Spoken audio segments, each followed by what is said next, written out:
Don't forget to say the date, Jeremy. Oh, very good. Wednesday today, not Tuesday. All right, hello everybody. My name is Jeremy Cook, and welcome to the Create Invent podcast. It is September 6th, as Pat asked me to say, and laughing here, we got Alex Wilson, somebody I've known a long time. How would you even describe yourself, Alex? You got so many talents, and now you're going back to school, so you can be even more talented. Well, Alex has cool headphones. A big old goof. He's worked in industrial maintenance. He's an industrial programmer, I guess. Worked for Tesla at one point. He's worked for, right? I think you've worked for, you've been into hydroponics stuff. You've been into all kinds of cool stuff. You got all kinds of interesting stuff. I mean, I think if we had to describe you in one word, I'd say, electrical aficionado, I guess, is that guru? Gosh, man, I don't know. I like stuff. I'm just a guy who likes stuff. I know that's not helpful, but it's just the truth. We can deep fake you onto Forrest Gump on the park bench saying that. I like that. I like stuff. Anything that's that can be construed as a logical problem. He was honorably discharged. Is that right? You were in the military. I Yes. don't know how you. Yes, for the required amount of time, I guess. You were in the military. More. You I went was to stop college loss for a year. Okay. They kept me in an extra year. Okay, You met so the he was- minimum requirements, is what Jeremy's trying to. And Alex to has say. lived. Alex has lived in the hottest place on earth, actually, in Djibouti, I believe, for a while. So Whose it was- booty? Whose booty Ju- is the hottest booty? What Ju- are we saying? What? It's spelled Djibouti, I think. It's Yes. in Somalia? Is that right? No, Somalia somewhere? is a whole country on its own. Djibouti is a country north of it. And I lived in, you could call it technically, I lived in a ship, but it was on land because naval bases are still referred to as ships, even if they are on land. But you were in the That's army. how you though, confuse correct? Yes. the enemy when they hear you on the radio. They're like, They're like, where? What? why is there a ship on Mount Everest? How did they get it up there? So Yeah, it's So- perfect.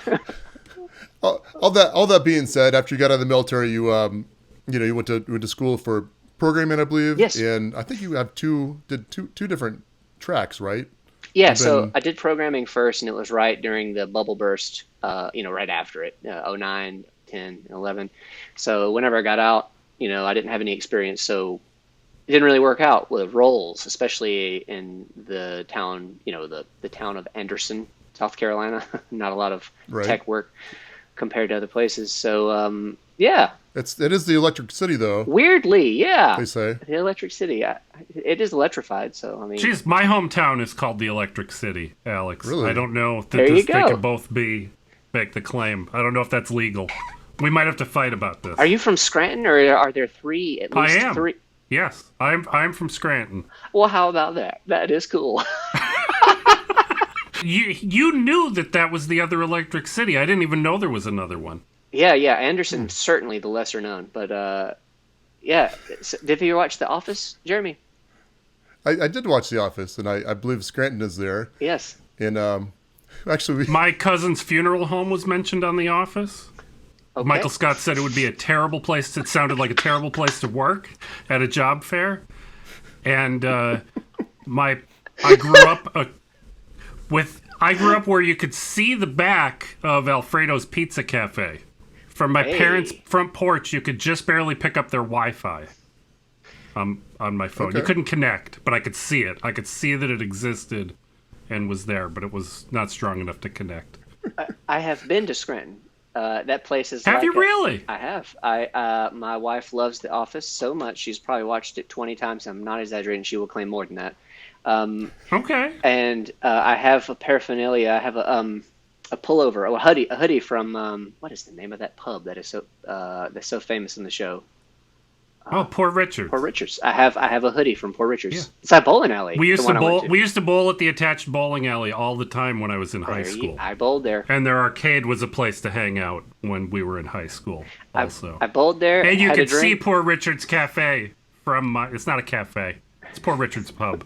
You can see it from my parents' front porch as long as there's no leaves on the trees. If there's leaves on the trees, you can't see it because you know how You can't leaves get work. Wi-Fi either when the leaves are there. Yeah, that makes it much worse. Your parents' house was on a hill, and you could see every point of Scranton from. Yeah.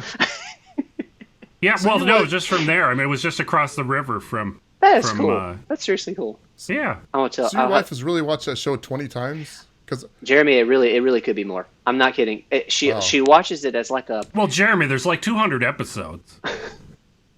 Well, yeah. So some people have seen the show 200 times. This sounds exaggeratory, but I mean, really, she for years she would play it, and it would be kind of.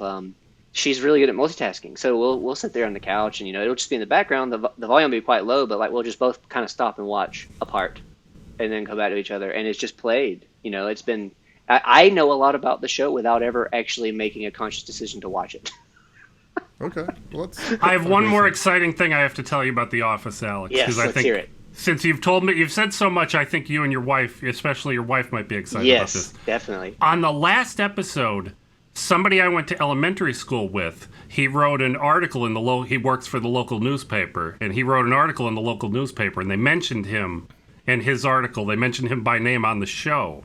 Well, they mentioned his article like it was real. And it was real, but they mentioned it like it also existed somehow in the Office universe. Dwight was mad at him for whatever the contents of the article were. I don't know the... That's cool. That's great. Yeah, I thought that was neat. He's immortalized in Netflix on / Netflix. Peacock culture. Yeah, I watched The Office. My wife was a fan, I guess, before we got married because it was still... and whatever, it was still on TV, and so we started watching together. And then at some point after Michael Scott left, I was like, I've just kind of had it with this show. I mean, I'm sorry, maybe that's insulting to you or your wife or Pat or Scranton or whatever, but it was just time to. Well, there's error. Oh, if you want me to be insulting to Scranton, you just fire me up, and I'll say all kinds of insulting things. But we don't have to do that. That's me. Because you don't live there anymore, so. I mean, I guess that's the biggest insult you can give a place is just moving away. Facts. That's wow. Yeah, so and I guess I did like South Carolina. Just I don't live there anymore. I was thinking it. I was like, well, he did leave. I've left a few times myself. So anyway, I was looking on Google Maps. So anyway, Alex, you in the military, you went to the school for programming, and then you went to school again, I guess. Yes. I believe maintenance. No, industrial maintenance. It was industrial engineering. Industrial engineering. Yes. Okay.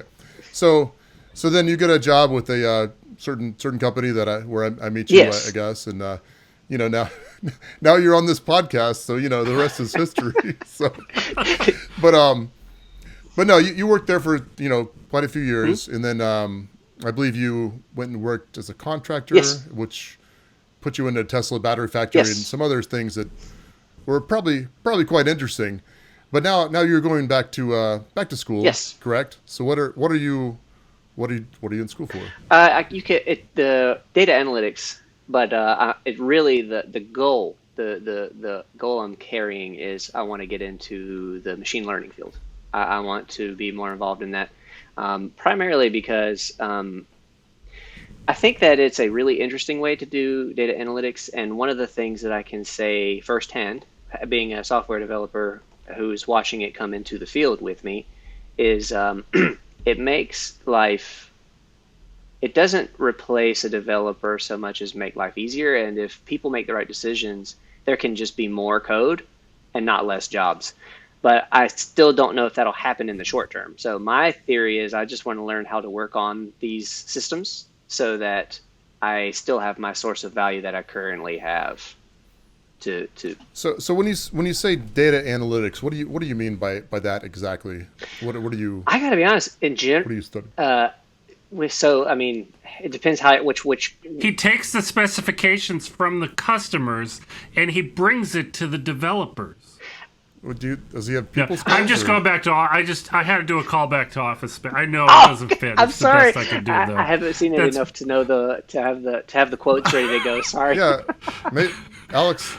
Yeah, He's got people skills, I think. I'm a people person. I'm good at dealing with people. Why can't you see I'll that? just push my cubicle wall down real quick. Yeah. But no. So like the data analytics side is right. What would you say you do here? I didn't quite get that, Pat, but yes. What would you say you do here, Alex? Was that the question you got asked before you had to go back to school? No. No. Actually, I was asked to stay on, but I wanted to do this because it's an interesting time in my life financially, but also like I felt like data analytics was really broad and it encapsulates machine learning, so I get to target the thing I want to do. But if that doesn't end up working out, which from what I can see, there's a lot of opportunity in the workforce for machine learning engineers, so that's a good thing. But yeah, like if you're talking about what I mean specifically by data analysis, it would base my thought on what I probably will end up working on will be trend predictions in specific data sets. So just whatever company I would end up working for, any collected data that they might have. So let's go back to our previous employer together. This would be manufacturing equipment. My role would be kind of to like take we'll just say OEE data and try to determine maybe machine health or breakdowns or anything like that. Like, when you say OEE, can you define that term? What's that? Overall equipment effectiveness or efficiency. I've forgotten the last E myself, but yeah. It's what is it? Availability, efficiency, and quality. Yeah, that's the three categories of it. Yeah, that's right.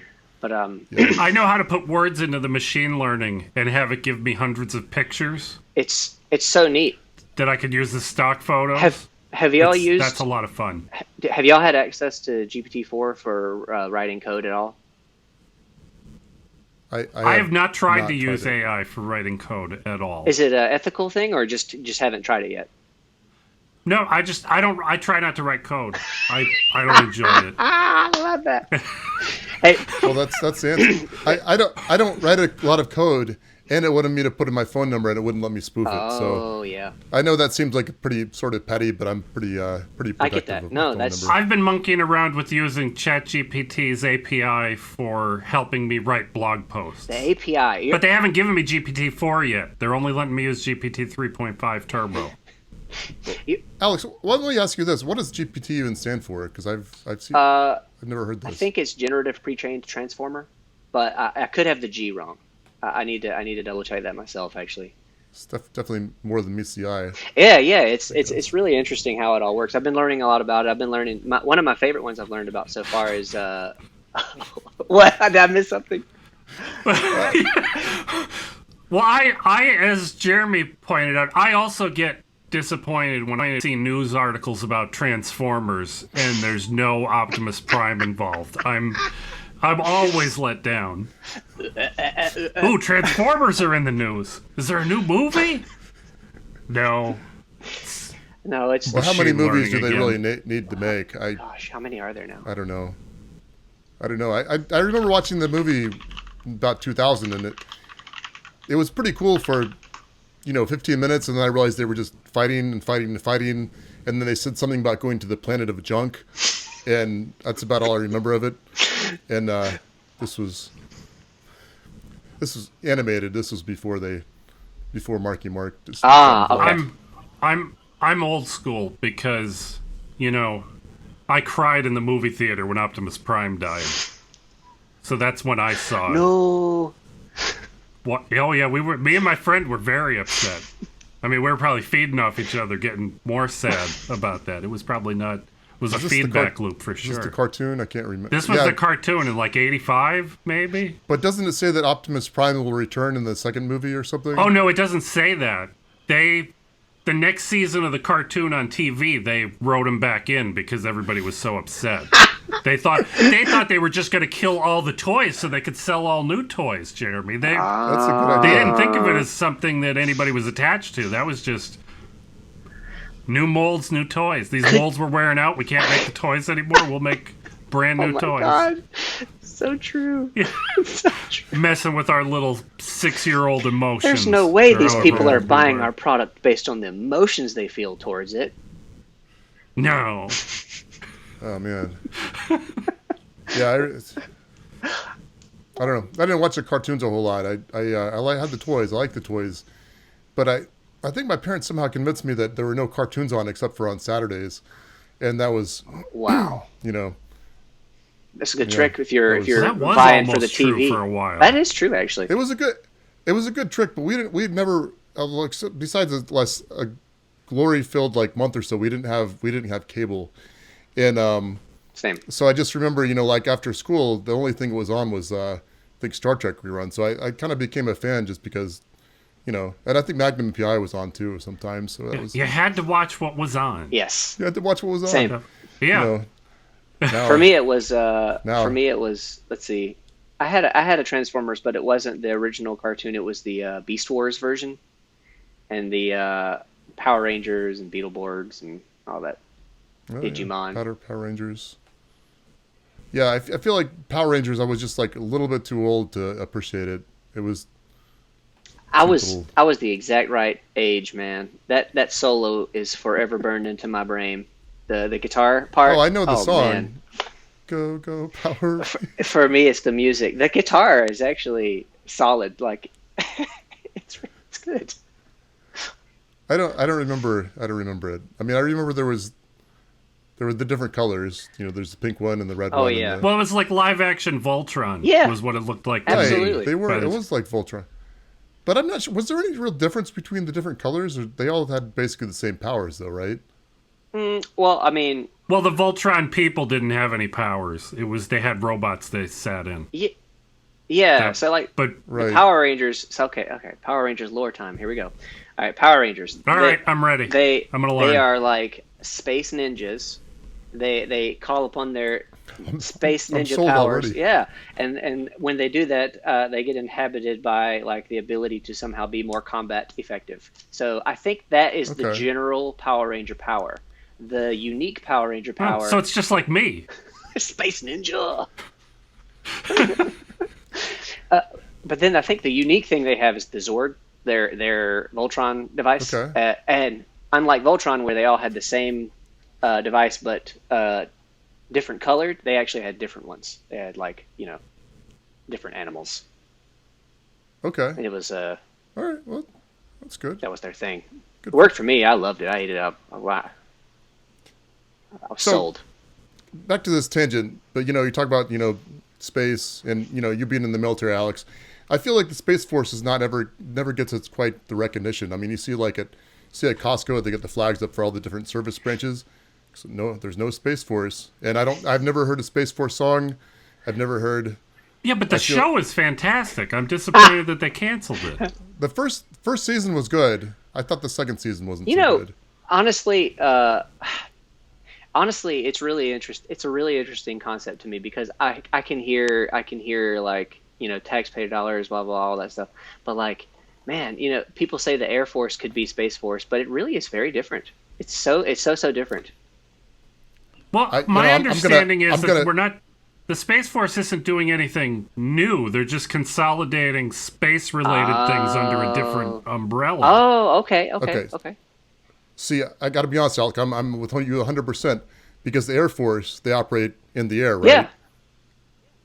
See where I'm going here? There's no air in space. No, and even so- air on other planets. So they're the least suited. even air on other They're planets. the least suited. Yeah, that's true.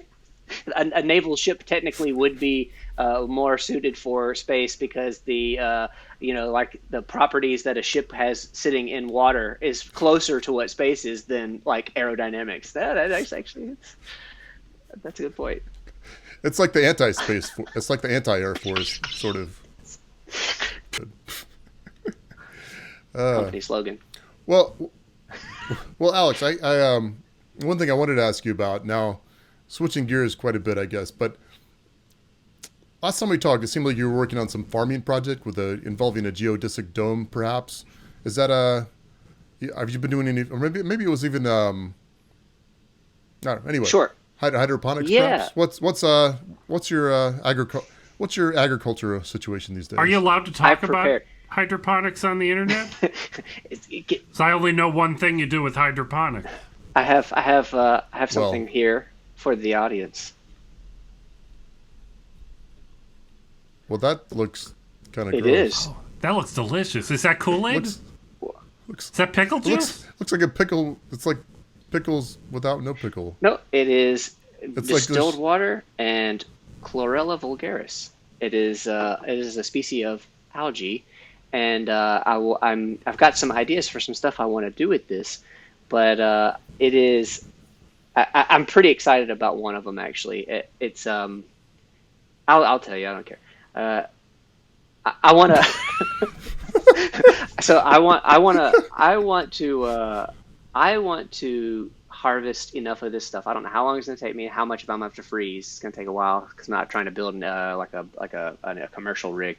But I want to harvest enough of this to ball mill it after it's dry, to like break it up into like an extremely, extremely fine powder, and then ferment that.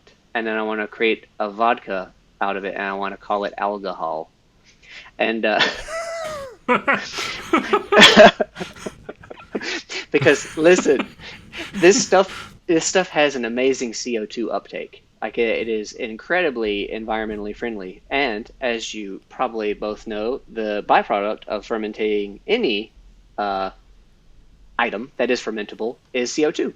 So in theory, one of the primary nutrition or fuel sources for the algae to grow is actually the byproduct of the fermentation process.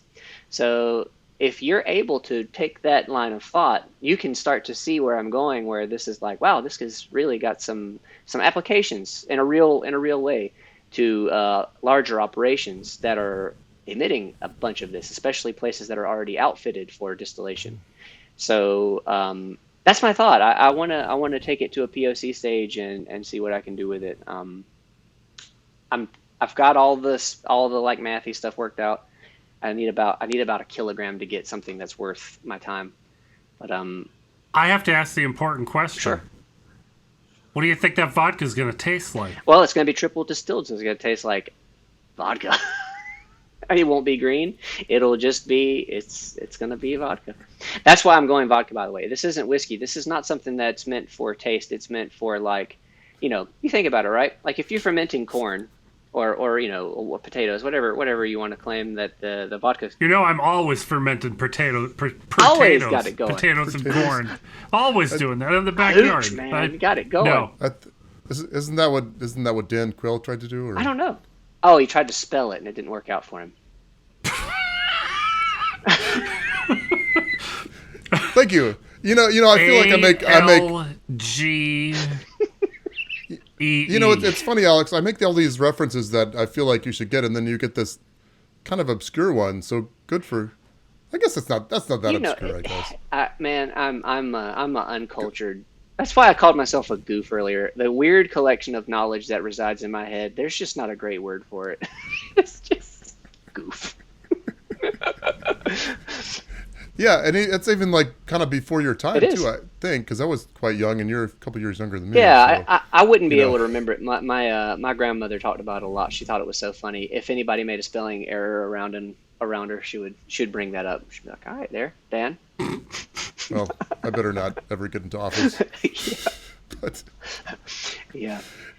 Anyway, I derailed your thought there. So anyway, you were talking about it's going to be delicious. Oh yeah. Well, I mean. If, as delicious as vodka can be, but go ahead.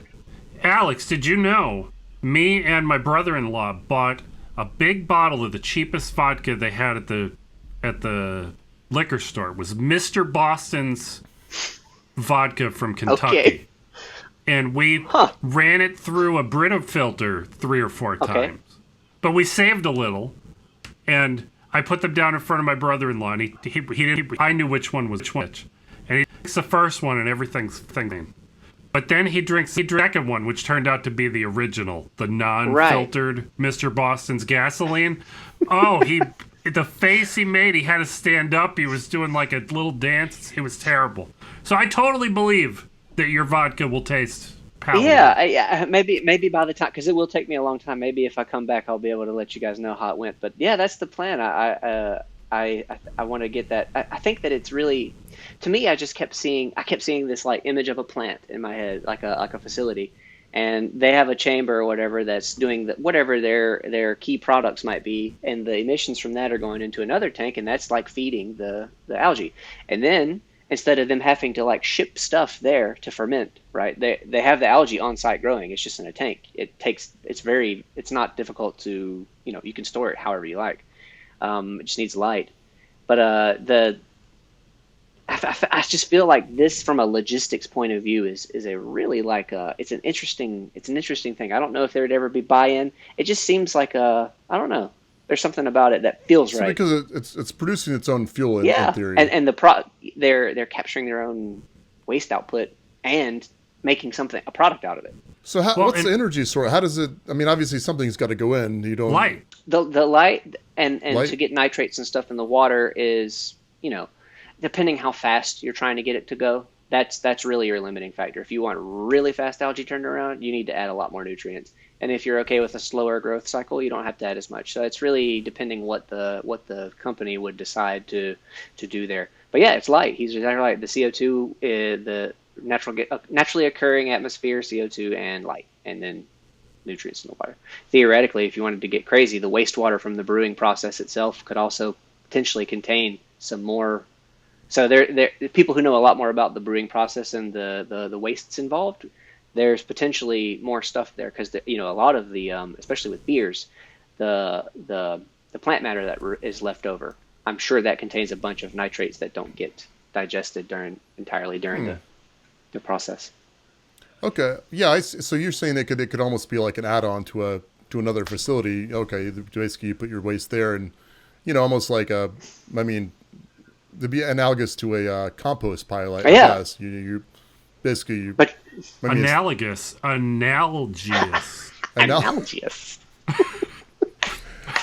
good, Pat. Thank you. Thank you. Yeah, that's a good one. But yeah. Well, that's pretty cool. Are you now? Let me just ask you though. What happened with the dome and the all that stuff? Because you're building like a greenhouse, right? And it was talking about some control stuff. I built a dome at my dad's house. It was 30 feet in diameter, 15 feet tall. It was a big project. It was a lot of fun. It went well. It went surprisingly well, especially because I don't build big stuff very often at all. And it came together. It stood for I built it in 2019, so it stood for 4 years and some change. But last year my dad took it down because I wasn't going over there. Life just got crazy, especially you talking about the contract work. There were like 2 years where I was basically just emotionally zapped. I don't even go on all that, but a lot of stuff happened. The Walmart refrigeration world will damage your psyche. So yeah, I guess that's interesting. We didn't really even talk about who you contracted for, but you worked for a contracting company that basically farmed you out to different other companies, right?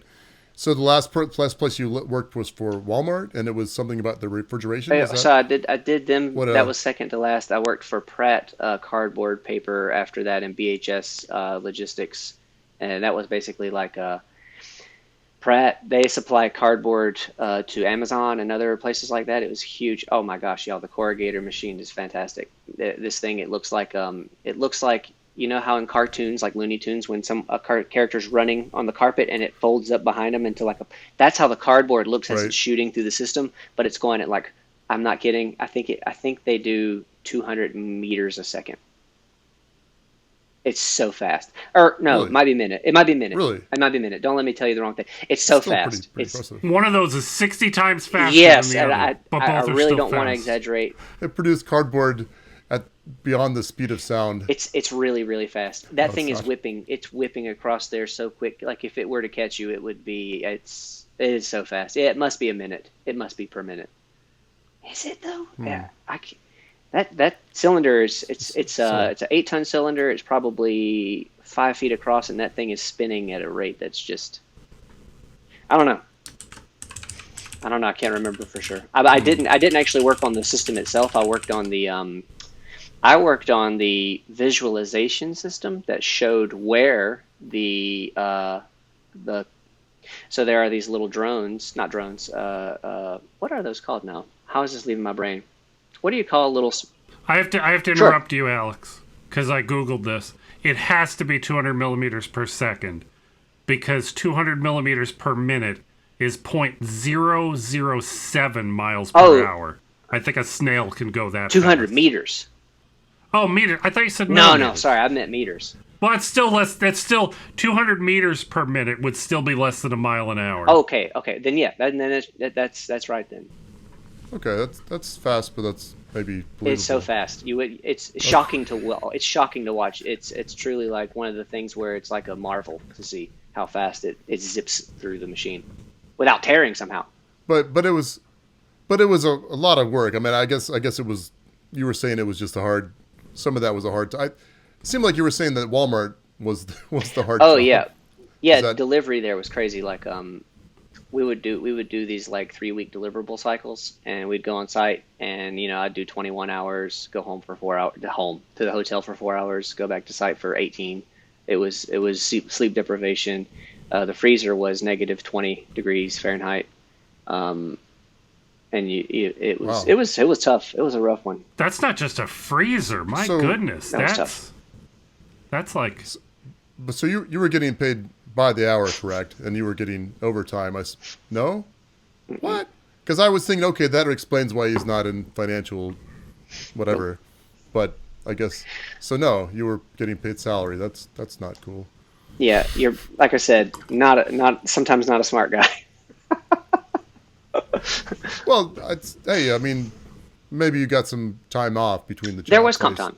There was some decent comp time. Okay, so that's nothing wrong with that. Yeah, it worked out pretty well sometimes. But yeah, that Walmart one was. Yeah. I don't wish that on anyone. Yeah. So how long do you think you'll be in school now that you're? I don't want to say taking a break, but at a different situation in your life. Thanks. I would say so. Things are going really well right now with school. Because it's in a program that I know a lot about and have a lot of exposure and experience to. I'm using an online school called. Is it okay if I say the name? Okay. Only if you pay us. No, I'm kidding. I'm using WGU. And what's neat about them is they're like an accredited university, and it's like equivalency to other places, but it's they let you take the tests and the classes as if you're at other universities. You have to pay per attempt to test out of a course, but like they're basically structured so that you can do that. They're structured around the idea of acceleration. So if you're capable, they set like my cam like this. I'll actually set the camera way over there, and they'll watch my whole area. And they'll have the mics on and stuff, and there's like a proctor that watches you take a test, and you basically test out on a topic, and that's a class. It's like a whole semester class. But I've done. Oh, that's Alex, cool. I'm excited that you're going back to school, but everything you're describing me is making me so happy I'm not in school anymore. I don't want somebody to watch me take a test. It is stressful. Oh my goodness. It is stressful, but.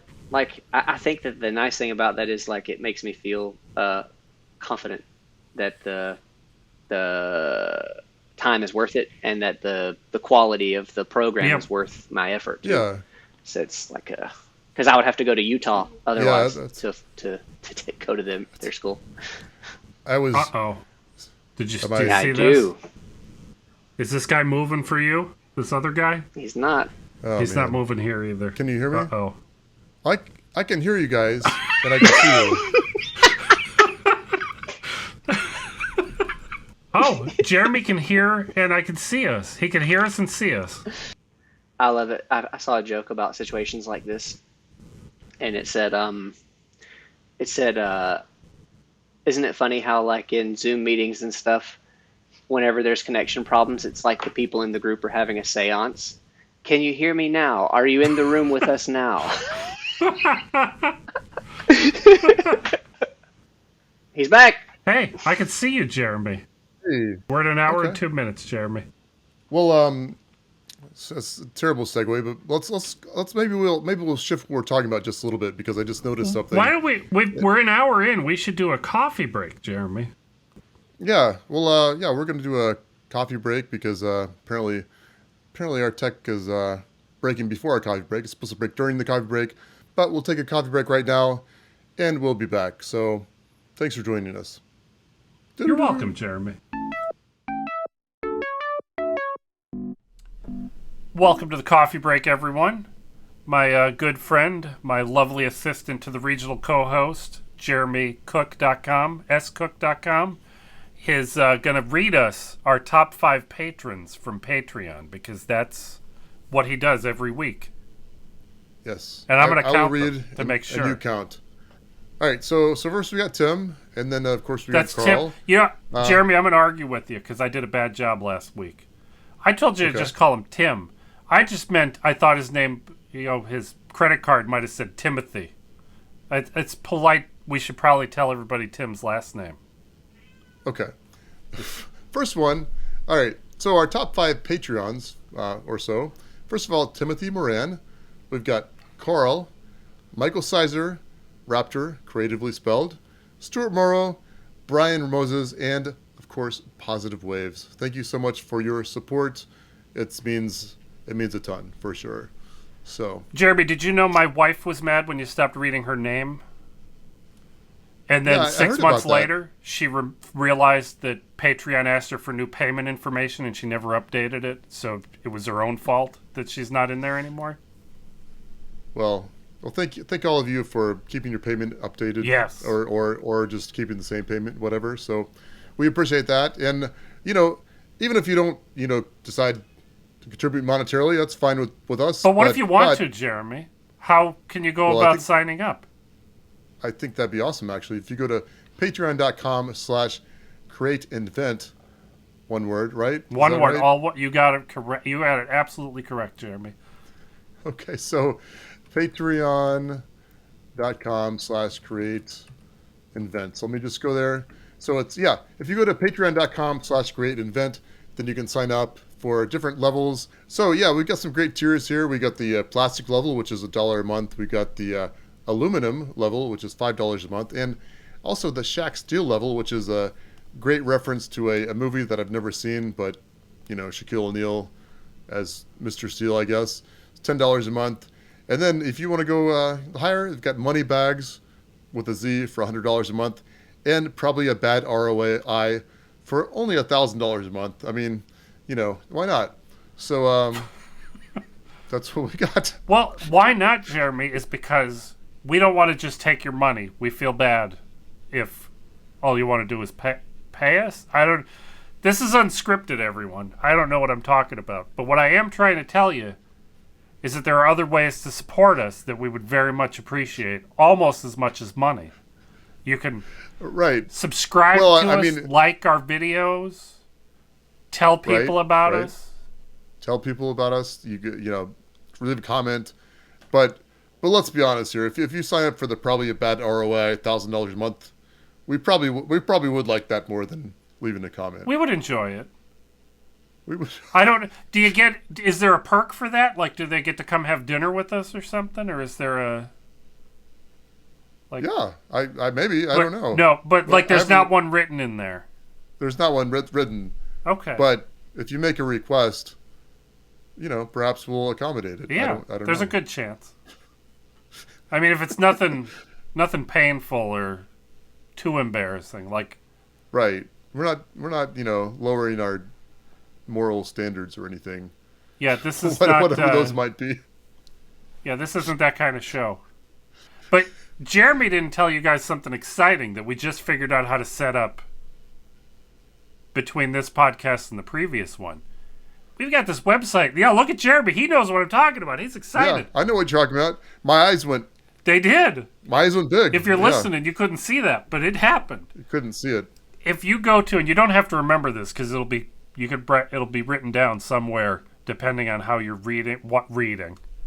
You're not reading this. You're listening or watching, and it'll be in the description somewhere. But you can go to speakpipe.com/createinvent, and you can leave us a voice message, and we can play it here during the coffee break if you want, and ask us a question, and we will do our best to answer it. Is that accurate? We would. I think so. We would be very happy with that. I would be so excited. Sure. I would feel like a real DJ.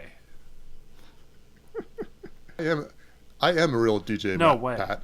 No way. Yeah, I was DJ at my college radio station, believe it or not, and I'm not sure anybody listens to it. Jeremy, you were on the airwaves. It was a good time. Like the I was actual on the airwaves. I was. It was quite. I was pretty quite. I thought it was fun. It sounds like fun. No wonder we have a podcast. No wonder we have a podcast. Do you have recordings of that? I do not. I don't think. It wasn't that. It doesn't that have good. to be. I'd love to hear 2 minutes of it. We could talk about it. I wish I had to. I never even thought to record it, but maybe there's a recording somewhere. So, anyway, we might be making the coffee break too long today, Jeremy. We might be. So we may have edited some of this out. Yep. I don't know. But we're going to get you back to your show with Alex Wilson